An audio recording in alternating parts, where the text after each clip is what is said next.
Depending on where you are in your financial journey, you may look at spending differently. For those that are in the beginning phases, you just have to recognize that the key to financial longevity, the key to being able to build wealth, is a very simple concept that you've likely heard over and over and over again. When it comes to spending, you have to figure out, how do I live on less than I make? How do I live below my means? This is probably the greatest indicator of if you're actually ever going to be able to build wealth.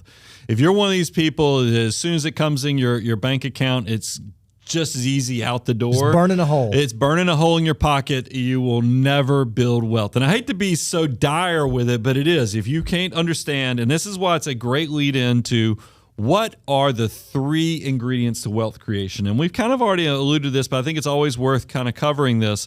The first one is that discipline of living on less than you make. If you can't do discipline of living on less than you make, you'll never get out of the starting blocks of building wealth. But also, when you live on less than you make, that margin of the difference actually creates the money, which is the second ingredient, because you have to have something that actually starts allowing you to invest that money or that margin, putting that army of dollar bills to work. And if you give it enough of the most important, the third ingredient, which is time. Guys, if you want to know, whenever I hear 20-somethings tell me that the life is just too hard, they can't invest right now, I'm like, guys, a little goes a long way, because you are a billionaire of time, is that it takes just little incremental decisions to create huge results. Remember, I was the guy in high school, had the economics teacher say $100 a month will make you a millionaire.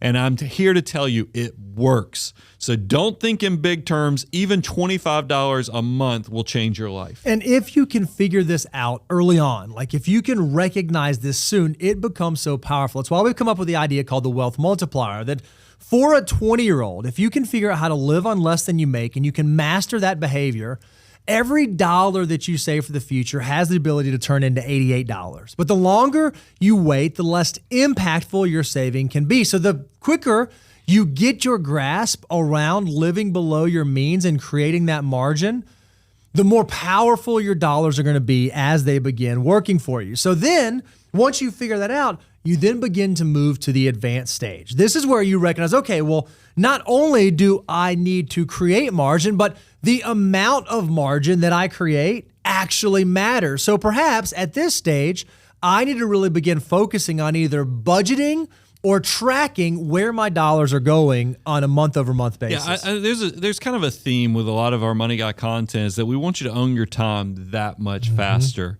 And you're going to quickly realize, yes, it is true that small decisions have huge impacts, but the bigger the margin, or as you were just laying up, is if you start budgeting and doing some of these other healthy behaviors in the advanced stage, you're actually going to increase how much you can put into your monthly investments, and that's going to accelerate your wealth building journey substantially and exponentially. And then once you know where your dollars are going, it will allow you to then begin to command them in the right way. Because a lot of us want to save for financial independence, and we have these long-dated goals, but there are other shorter-term goals that if we're budgeting and if we're tracking, we can begin building in. So if you're someone who's in this advanced stage, one of the things you may be doing is you may begin to use sinking funds. These ideas that, okay, I know there's a thing coming and I might not be able to pay for it out of pure cash flow, but if I save for that car replacement, if I save for that HVAC repair, if I want to save for that vacation, because I'm budgeting, because I'm tracking, because I know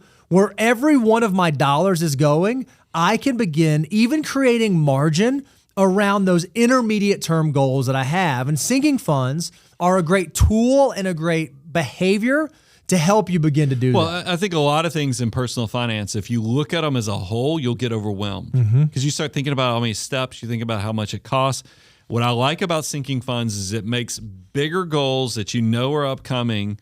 They're just that much easier because you're planning ahead. You're giving yourself that component of time. You're building that margin in so it actually kind of fulfills itself through that discipline and planning ahead. And then as you continue to advance, again, we're talking about how to master your finances. And specifically, we're talking about how do you master the spending side of your finances. You've understood that you need to live on less than you make. And you understand you need to command your army of dollar bills. But there is an amount of muscle memory that begins to set in. That hopefully, once you've mastered it, you don't have to stick to the budgeting and tracking as much. You actually get to move to a cash flow management plan. There's a diminishing return. As you get in your 40s, think about, because that's typically the decade people cross into seven-figure status. If the habits that got you there, and then sometimes those financial mutants, we just keep, if it worked here, let's just keep rocking and rolling. But there's a diminishing return if you are tracking every receipt and making your spouse come to you for every little thing they spend.